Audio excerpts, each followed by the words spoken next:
বাংলা গল্প ও কবিতায় তাতাস অ্যাডভেঞ্চার চ্যানেলে সবাইকে স্বাগতম। রবিবারের দুপুর চলে এসেছি গল্প বলতে। আজকে আমি লাইভে আসতে পারছি না, তাই আপনাদের জন্য একটা ছোট্ট গল্প রেখে যাচ্ছি। গল্পটা শুনে অবশ্যই জানাবেন কেমন লাগলো। আজকের গল্প ঝাঝালো একটা সন্ধ্যায়। আজকের গল্প ঝাঝালো একটা সন্ধ্যায়। রুমি অফিসে চাকরি করে, সারাদিন ভীষণ ব্যস্ততা থাকে।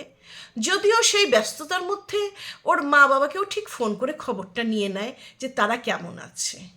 রুমি সদ্য বিবাহিত, এদিকে শ্বশুরবাড়ি, স্বামী, সব কিছু তো আছেই। যাই হোক, প্রতিদিন রুমি একবার করে মাকে ফোন করে। এর মধ্যেই একদিন অফিসে এত কাজের চাপ, রুমি ফোন করতে ভুলে গেল মাকে। ভুলে গেল ঠিক নয়, সময় পায়নি। সারাদিন এত ব্যস্ততা, দৌড়ঝাঁপ গেছে।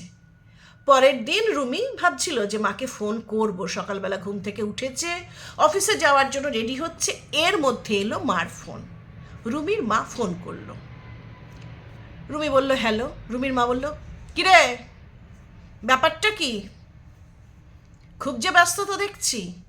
রুমি বলল, আর বলো না মা, সেই কি অবস্থা। বলতে বলতেই রুমি বলল, দাঁড়াও দাঁড়াও মা, আমার বস ফোন করছে, তোমার সঙ্গে পরে কথা বলবো। ফোনটা কেটে দিল। বসের ফোন রিসিভ করলে বসের সঙ্গে কথা বললো। বস বলল, তাড়াতাড়ি চলে এসো, প্রেজেন্টেশনটা কিছুটা বাকি আছে, কমপ্লিট করতে হবে। রুমি তাড়াতাড়ি রেডি হয়ে অফিসে চলে এলো। সারাদিনে আর মাকে ফোন করা হলো না। বাড়ি ফিরেছে, অফিস শেষ হওয়ার পর বাড়ি ফিরেছে। সন্ধে পার হয়ে রাতের দিক প্রায়, আবার রুমির মার ফোন। কিরে, তোর ব্যাপারটা কি? আজকাল কি মাথায় গোবর পোকাগুলো খুব ঘুরঘুর করছে? রুমি বলল, এসব আবার কি কথা বলছো মা? গোবর পোকা আবার কি? রুমির মা বলল, আমার তো তাই মনে হচ্ছে, আজকাল বোধহয় মাথায় শ্যাম্পু দিচ্ছিস না, তাই না? তাই মাথার গোবরের পোকাগুলো খুব ঘুরঘুর ঘুরঘুর করে তোকে খুব জ্বালাচ্ছে। রুমি বলল, ওহ মা, একে সারাদিনে অফিসের এই চাপ, বসের চেঁচামেচি, এখন আর ভালো লাগে না। কী সব কথা বলছো তুমি? রুমির মা বলল, থাম তো, বড্ড বেশি পেকে গেছিস তুই। রুমি বলল, এ আবার কি, পেকে গেছিস আবার কি কথা? রুমির মা বলল, পেকে গেছিস ছাড়া কি বলবো? অফিসে কাজ না করলে কি বস এমনি এমনি তোমার মুখ দেখে মাইনে দেবে? অফিসে কাজের চাপ থাকবে না তো কিসে কাজের চাপ থাকবে? অতগুলো টাকা মাইনে এমনি এমনি দেবে না? রুমি বলল, মা, তুমি কি জন্য ফোন করেছো? এই সব বসের হয়ে তাবেদারি করার জন্য? রুমির মা বলে উঠল, না, সেজন্য না। কালকে ফোন করিসনি কেন? রুমি বলে উঠলো, আসলে এত চাপ ছিল সেই জন্য। রুমির মা বলে উঠলো, রাখ তো তোর চাপ, চেপে চেপে চেপে চেপে প্রেশার কুকার হয়ে গেছিস, বড় বেশি হয়ে যাচ্ছে তোদের। আমরা যেন আর সংসার ধর্ম করিনি, আমরা যেন আর অফিসে কাজ করিনি। রুমি বলে উঠলো, মা, তুমি তো স্কুল টিচার ছিল, তোমাদের এত চাপ ছিল না। প্রাইভেট ফার্মের জব, বুঝতেই তো পারছো কি প্রেশার। রুমির মা বলে উঠলো, রে, হয়েছে অনেক তোর প্রাইভেট ফার্মের জব। প্রত্যেক দিন একটা মাকে ফোন করার কথা, সেটা মনে থাকে না, আর তোমার এখন প্রাইভেট ফার্মের জব দেখাচ্ছ।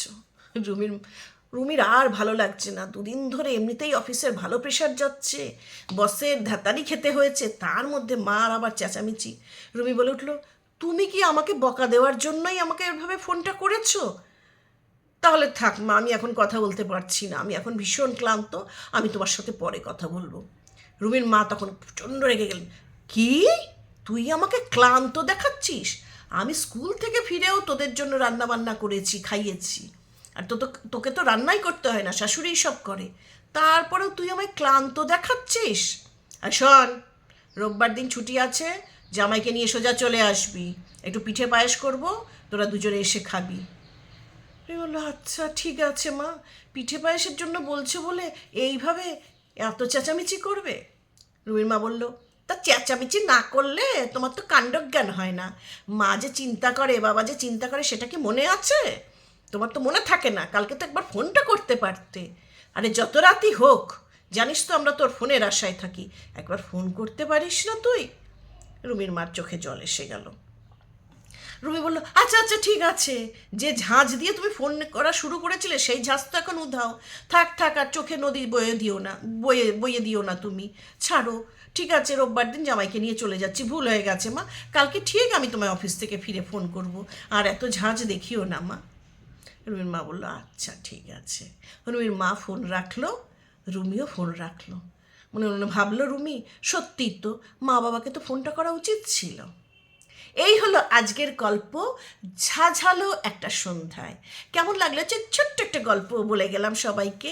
কেমন লাগলো অবশ্যই কিন্তু আপনারা কমেন্ট বক্সে জানাবেন। ভালো লাগলে লাইক এবং শেয়ার করার আবদার করলাম। আর আমার চ্যানেলে আজকে যারা নতুন তাদের কাছে আমার চ্যানেল বাংলা গল্প ও কবিতায় তাতান্স অ্যাডভেঞ্চার চ্যানেলটি সাবস্ক্রাইব করে পাশে থাকা বেল আইকনটা প্রেস করার অনুরোধ করলাম। তাহলে আমি যখন যে ভিডিও পোস্ট করব আপনারা পেয়ে যাবেন।